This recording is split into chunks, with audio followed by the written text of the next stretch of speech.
السلام عليكم ورحمة الله تعالى وبركاته. نتمنى تكونوا كاملين بخير وعلى خير وبصحة جيدة إن شاء الله. مرحبا بكم من جديد أخواتي في قناتي ديليس فرح. اليوم إن شاء الله جبت لكم واحد الحلوة جد رائعة اللي هي مزيج ما بين الصابلي باللوز والمعلكة اللوز. كتجي مويلة من الداخل ومقرمشة من برا، كتجي جد رائعة كيف ما كتشوفوا. شوفوا كي دايرة، كتجي زوينة ومعلكة وغزاله. هانتوما ما نزيدش نطول عليكم اخواتي، نمروا نتعرفوا على المقادير وطريقه التحضير.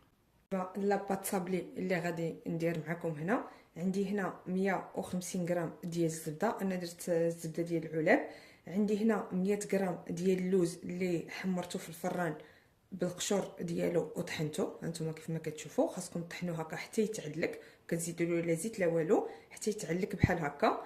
وعندي هنا واحد 80 غرام ديال السكر ثقيل. بالنسبه لهاد الوصفه غادي نقصوا شي شويه من السكر لان مازال عندنا اضافات في هاد الحلوه هادي. وعندي هنا 50 هيا عندي 50 ملي ديال الزيت. بالنسبه لاستعملتوا الزبده الحيوانيه ما غتستعملوش هاد الزيت، وبالنسبه لاستعملتوا مارغرين غادي تستعملوا واحد 70 حتى 80 ملي ديال الزيت. ولا استعملتوا بحال هكا الزبده ديال البواطه وكانت ديك زبده البواطه شويه ممتازه، كتستعملوا هنا ما بين 40 و 50 ملي ديال الزيت. انا كلشي غادي نكتب لكم في صندوق الوصف. المهم انا غنخلط هاد الزبده هادي مع هاد اللوز وهاد السكر ثقيل ونزيد الزيت.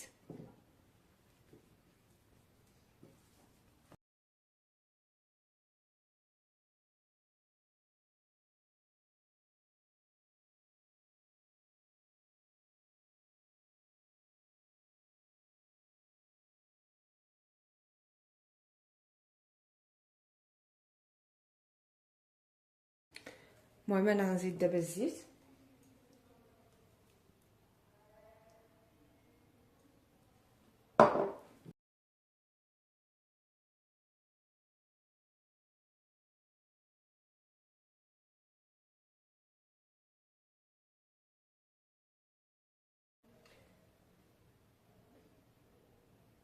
وغادي نبدا نزيد الطحين. بالنسبه للطحين غادي نبقى نزيد حتى نتحصل على القوام اللي انا بغيت.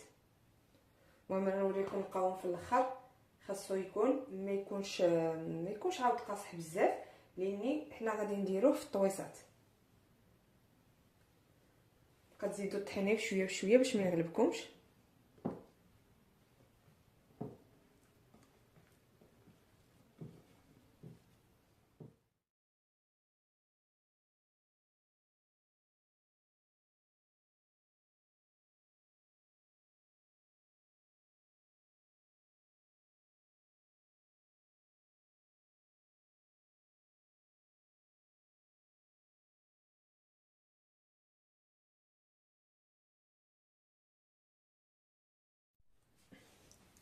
المهم ها جمعت لاباطا صابلي ديالي كيف ما كتشوفوا. المهم خاصها تجي على هذا الشكل هذا.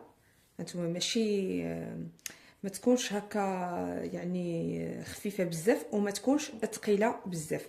بالنسبه دائما لاباطا صابلي الا بغينا لاباطا صابلي ما تكمش ليناش في الفران، يا سواء نديروها في الطويسات او لا غادي نصاوبوها كصابلي مدور ولا اشكال، ما خصناش الزبده تكون في حراره الغرفه. ضروري الزبده كنخرجوها من الثلاجه نستعملها سيغ بلاص. هذاك هو باش ما كتخليناش اطلق الزيت وما تكملش ليناش في الفران. المهم انا غنديرها في واحد البلاستيك غذائي ونخليها ترتاح شي شويه في الثلاجه وندوزو المرحله المواليه. لاباط صابلي رانا خليتها في الثلاجه كترتاح. بالنسبه للغريبه ديال اللوز اللي غادي نديروها فوق الطويصات ديالنا، عندي هنا واحد 400 غرام ديال اللوز اللي طحنته بالقشور ديالو، يعني ما محمر ما حتى شي حاجه. اللوز هكا كنمسحوه وكنطحنوه بالقشور ديالو. هنا عندي 400 غرام. عندي 60 غرام ديال السكر ثقيل، ما غاديش ندير السكر بزاف. عندي هنا واحد القبيصه ديال القرفه. عندي هذا سكر بنكهه البرتقال، اختياري بغيتوش ديروه ما ديروش، ولكن في هذه الوصفه صراحه كيجي زوين. عندي هنا واحد المعلقه كبيره ديال مربى المشماش، ولكن ماشي داك المربى المشماش اللي كيكون يعني جاري كيكون فيه الماء، لا خاصو يكون عاقد. الا ما كانش عاقد كتديروه في الكاسرونه وكتزيدوا عليه واحد المعلقه ديال الجليكوز وكطيبوه باش كيعطينا على هذا الشكل هذا. عندي هنا واحد شويه شويه ديال الزبده، يعني واحد المعلقه صغيره، وعندي هنا واحد 3 غرام ديال الخميره ديال الحلويات. وطبعا غادي نجمع هنا بما زهر. غادي نخلط هذا الشيء كامل. هنا ما خصكمش ديروا السكر بزاف، لاني مازال هاد الملوزه ديالنا غادي نزيدوا لها سميتو العسل، يعني غادي نابيوها بالعسل من الفوق، فما بغيناش تكون الحلوه ديالنا حلوه بزاف. طبعا دائما الحلويات ديال اللوز ما يكونوش حلوين بزاف. استسمح اخواتي، نسيت صفر ديال البيضه وانا كنخلط فتفكرتها. المهم هانتوما كيف ما كتشوفوا غنبقاو نزيدوا ما زهر غير بشويه بشويه باش ما تجرناش العقده.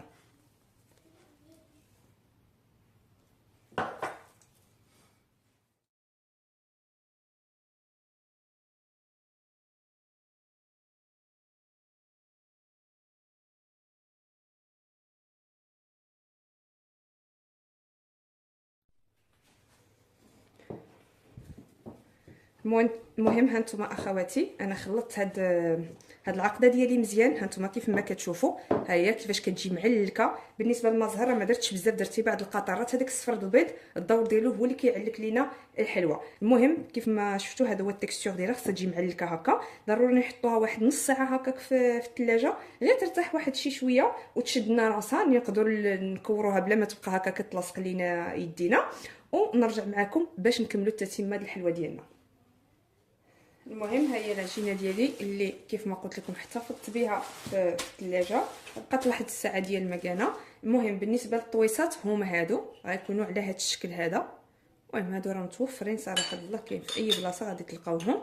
وطبعا الثمن ديالهم راه رخيص بزاف. هادو صراحه هما اللي كيجيو مع هاد الشكل ديال هاد الحلوه. يعني تقدروا ديروا اشكال اخرين، ولكن من الاحسن انكم يكون عندكم متوفرين هادو. المهم غادي نبدا نعمر فيها. بالنسبه لي انا كان هذه هي الخدمه ديالي، كندير بحال هكا صافي، وكنبدا نغلف هذا المول هذا على هذا الشكل. نحاولوا ان نديروا هاد لي طارطوليط رقاقين لاني محتاجين هاد الخويه اللي هنا باش غادي نعمروها باللوز. المهم على هذا الشكل هذا،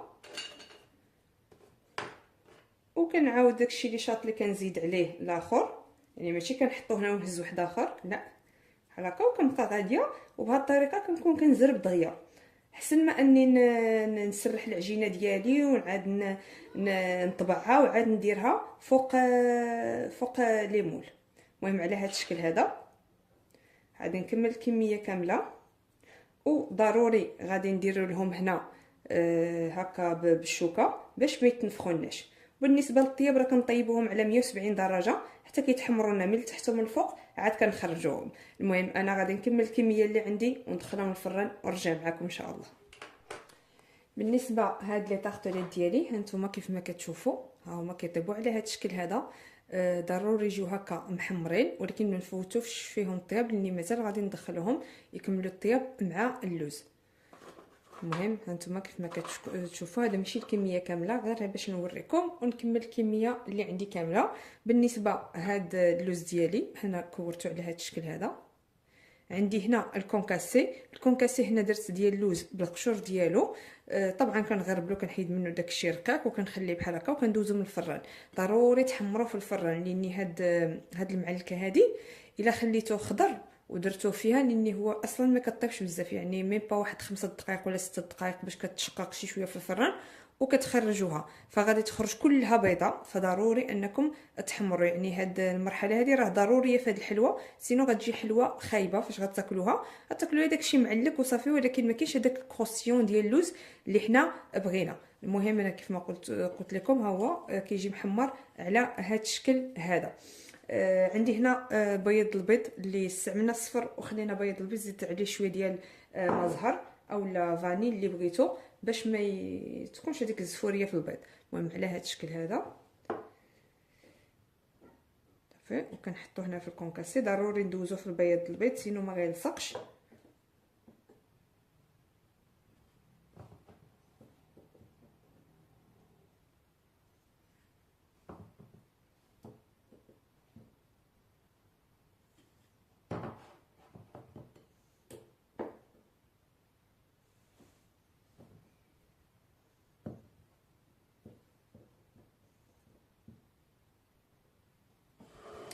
غنبدا نفند هاد الكونكاس ديالي على الشكل. دائما كنفند انا بحال هكا باش انها كتهز لي واحد الكميه ديال اللوز وكيتخبى لي ديك العقده كامله. كي الا دوزتوها غير هكا عادي غادي فاش غادي تشقق غادي يبان لكم هذاك العقده اللي دخله لي، وحنا مبغيناهاش تبان. الا بانت كتجي الشكل صراحه ماشي زوين على هذا الشكل باش هكا باش كتلبس لينا كيف ما كتشوفوا. وغادي نديروها فوق هاد لي طارطوليت ديالنا على هذا الشكل هذا. هي من بعد فاش غادي تطلق لينا في الفران غادي تلصق على هاد لي فون طارت. المهم غادي نستمر على هذا الشكل.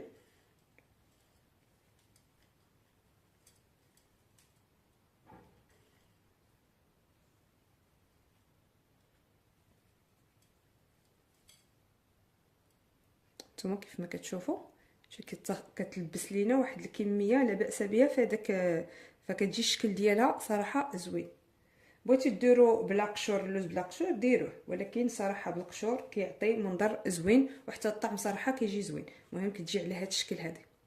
انا غنكمل الكميه كامله. بالنسبه للفران وهو اهم حاجه، كنشعلوا الفران غير من الفوق. طبعا كاين اللي ما كيكونش عنده الفوق بوحديته والتحت بوحديته، حطوا شي لاطه من التحت باش ما يبقاش هذا ما يقصوش يعني ما يكونش ديريكتومون هكا على العافيه باش ما يتحرقش. كنشعلوا على الفوق على درجه الحراره 170 درجه، كنحسوا بها واحد شويه تشققات صافي كنخرجوها هي سخونه، يا كنديروا لها الناباج يا غنديروا لها العسل. المهم انا غادي نكمل الكميه وندخلها الفران ونتلاقاو ان شاء الله باش نشوفوا الشكل النهائي ديالها. هذا هو الشكل النهائي اخواتي الحلوه اللي حضرت معكم هذا النهار. المهم كيف ما كتشوفوا الشكل ديالها كيجي اكثر من رائع، غزاله ومقرمشه وكتجي فنه وكتنفخ لينا في الفران. من بعد ما خرجتها خليتها 10 دقائق كيف ما قلت لكم كنشعلوا عليها من الفوق، كنخرجها سيغ بلاص كندهنها بالعسل باش كتعطيني هاد اللمعان وحتى كتحافظ لي على الكروسيون ديال اللوز اللي درنا. صراحه كتجي وصفه رائعه، نتمنى انكم تجربوها فعلا وتعتمدوها هكا. بالنسبه للناس اللي كيحضروا لي كوموند راه غادي تحمر لكم وجهكم مع الكليان ديالكم. نتمنى ان يعجبكم الوصفه ديال هذا النهار ونال استحسانكم. هانتوما كيف ما كتشوفوا انا كنت وحده مقطعاها، هانتوما كتجي اكثر من رائعه معلكه زوينه. نتمنى يعجبكم الاقتراح ديال هذا النهار وينال استحسانكم. الا عجبكم ما تبخلوش عليا بالاشتراك وتفعيل الجرس باش يوصلكم دائما الجديد وتعم الفائده للناس اخرين حتى هما يستفدوا من هذه الحلويات. دمتم في رعايه الله اخواتي، نتلاقاو في الفيديو القادم ان شاء الله.